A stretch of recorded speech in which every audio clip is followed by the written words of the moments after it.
Hi everyone, I decided to make this video in English because most of the books that I'm going to show you all are in English. So I'm going to tell you all a little bit of these books. Well, these books are going to go to the donation center at Goodwill. I don't know where I'm going to take them, and I don't want to just leave them. I want to remember them because most of these books I've read, and I want to pretty much show you all what I have. So I'm going to start with the first one. This is called Great Expectations. I bought this in 9th grade, I think, and it was one of the worst books I've read in my life. All these 600 or 500 plus pages. Probably I wasn't really prepared. I think I wasn't prepared, but it was a horrible book to read. It was really a drag. I don't really identify with Charles Dickens. Now the next one is Walden and Civil Disobedience by Thoreau. I really liked to read this book. It was very highly well written, a lot of vocabulary, and I liked to read it. As you can see, this book with this one, they all form a series by Barnes & Noble's classics. I bought them, I think, every 6 months I bought over $100 worth of books. Yeah. But I really liked it. I read it about in 2 or 3 days back in 2009, and I hope to read it once again. So that now that I have more experience with reading, I can improve reading and understanding it more. This one, I like to read it. I didn't quite finish it. I think I stopped in the middle. It was The Count of Monte Cristo. I have some post-its here for vocabulary and things like that. Well, I didn't finish it because it was really dragging. I think the first 300 or so pages were really interesting to me, but later on, the action was really that interesting. So anyways, I just decided to keep on moving. I like to read it and finish it one day later, but not today. Alright, so another book. This one, Fahrenheit 459. This book I actually didn't even start reading it, or even finish it, of course. I bought this via the internet because back in high school I was really interested in reading books that we weren't really reading in class. So I bought it, and that's all. I like to read it one day, but right now I don't think I have the time or the energy to read it. But maybe one day I will read it. Or wait, maybe I did read it. Well, I don't remember. But yeah. Alright, the next one, as you can see, this is called Awakening by Kate Chopin, or Chopin. I don't know how to spell, or, well, of course spell, but pronounce her name. This is another series by Barnes & Nobles. I really like this book. It was very highly intellectual. It had a lot of vocabulary that I wasn't really understanding, and I really liked it. See, this is what I usually do with books. I have these cards, and then I just write a lot of vocabulary and things like that. So this is back in 9th grade. I wasn't really aware of what sublime or eccentric or subtle or miscegenation meant, but now the more I read, the better I understand vocabulary. So I wasn't really into my teacher's advice that the more we read, the more we would understand how to read and improve our vocabulary. So this is one of the best books I've read in my life too. It's called The War of the Worlds. I actually read this because I didn't know it was in a book, of course. I read it because I was inspired by the film The War of the Worlds by, I don't know who directed it, but I think what's his famous actor starring in it. I don't remember who his name was. Anyways, but I think I liked it. It was very good as well. Again, it's another series by Barnes & Noble's classics. This one, again, The Scarlet Letter. It was one of the first ones that I read from Barnes & Noble's. I read it. I was really, again, I was supplementing my reading from high school. As I said before, I wasn't really getting a lot of reading done, so I went ahead and bought my own books. Anyways, as you can see, I have some notes in here and a lot of markings and stuff. I really like to read this book, but I didn't really study it as other people studied it. and I kind of feel that I kind of lost a lot of the meaning. Maybe I'll study it later, but I really liked it. I really, really did. Now the next book that is coming here is Uncle Tom's Cabin. This book, it was one of the biggest books I read when I first started to read, seriously read.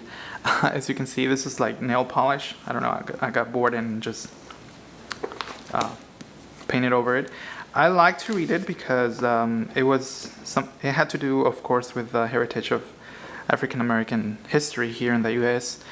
And I just went ahead and read it. I really liked it. It was very moving.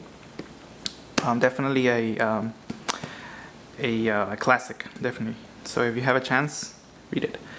Now the next one, this one's in Spanish. It's called Un enemigo llamado Promedio. I actually didn't even start it because I don't even know why.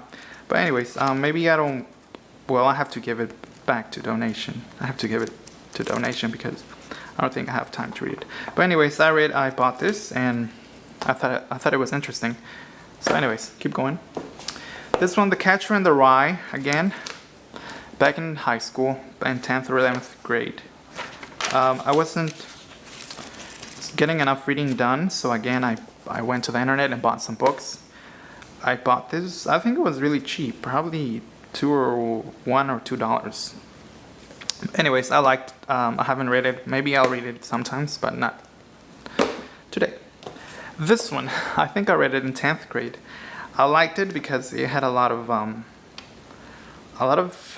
history and a lot of psychological explanations as to how and how people would act in certain situations, especially when they're isolated by their own. And it was kind of like personification, well, not personification, but some sort of summary regarding to human psychology, and like I said, in certain circumstances. I like to read it. It was a challenge because of some of the vocabulary, and I keep saying vocabulary and all that because I am well, English is my second language, and I've always wanted to improve my English, even though I lived in the US for most of my life. Anyway, so this is another book that I read, 1984. I bought this in 10th grade back in 2008, I believe. I like to read it, again, because I was not getting enough reading done. In my English class, I read it. I remember reading it in the bus to and from school. I really liked it. It was a lot of vocabulary and a lot of challenging things. This is an Apple logo. It's probably from one of my old iPods. I don't know. But anyways, I like to read it. It was definitely a classic. Alright, so another book. This is Toni Morrison, The Bluest Eye. I read this in 10th grade history class, but one of the best teachers I've ever had. He right now is a graduate student pursuing a doctoral degree in Harvard, so he's actually very, very inspiring to me. So I like to read it. One day I did read it. In fact, it was very moving and challenging to read because, again, back in high school when all these books are not, we don't really get them. Anyways, as you can see, most of these books pretty much are considered to be studied throughout the nation. This one is called Chinua Achebe's Things Fall Apart. I read this in 9th grade. This was one of the first books I read in my life. So it's not that challenging. It's over 200 and plus pages, over 210 or 9, I believe.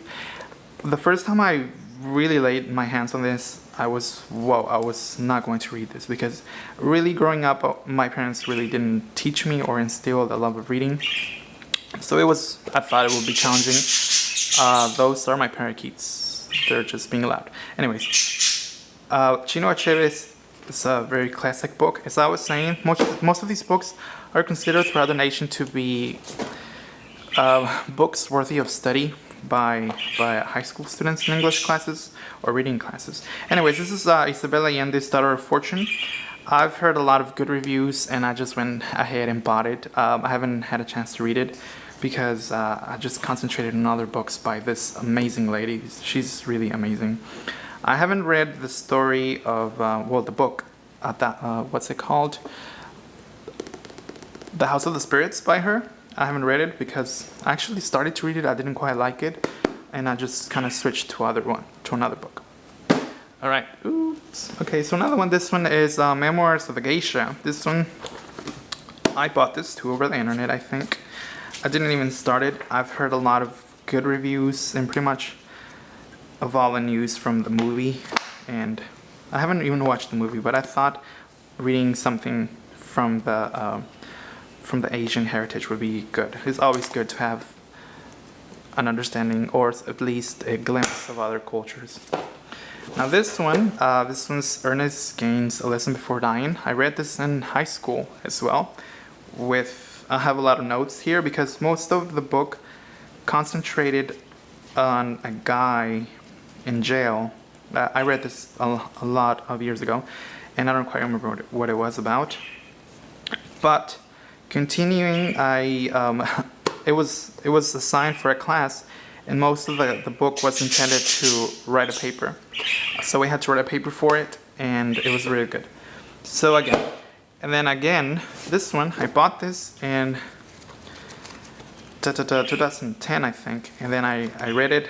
I think it was, I pretty much read it because the cover caught my eye of the way the letterings are made and everything like that. I liked it, but it wasn't really a good book of mine. I didn't quite like it.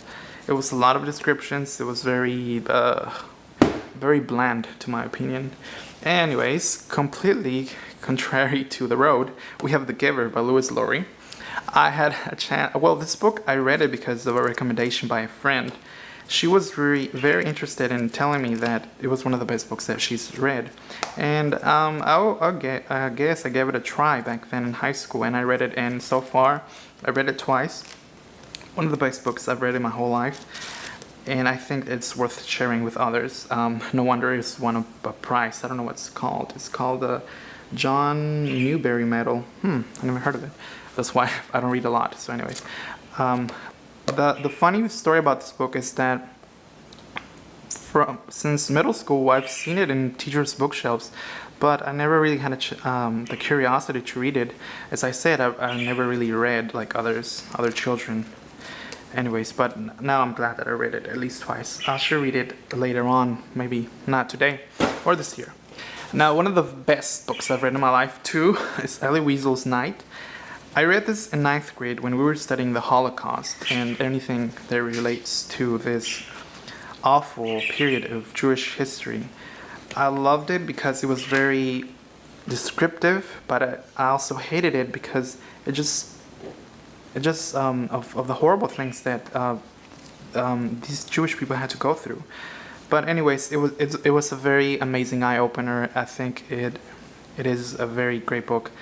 Not only talk about self-help, but about survival, and it's just an amazing book. Seriously, anybody who has not read this book should really read it, and read it fast because it's an amazing book.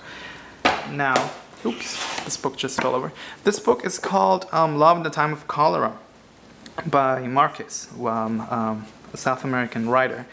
I began to read this book in the summer, and I have a leaf right here. I thought this was funny. And the greatest book that I've read it has to be this one too, because of the vocabulary, of the plot, of everything. It's just well written. I mean, what could we expect from this amazing writer? And I think I read it because of the movie that was made. Now it says here now a major motion picture. So I was inspired by it. I bought it, and one of the best ones. I like to read it because of the high vocabulary and anything like that. So now I'm going to finish this in second part. So I'm going to finish first part now.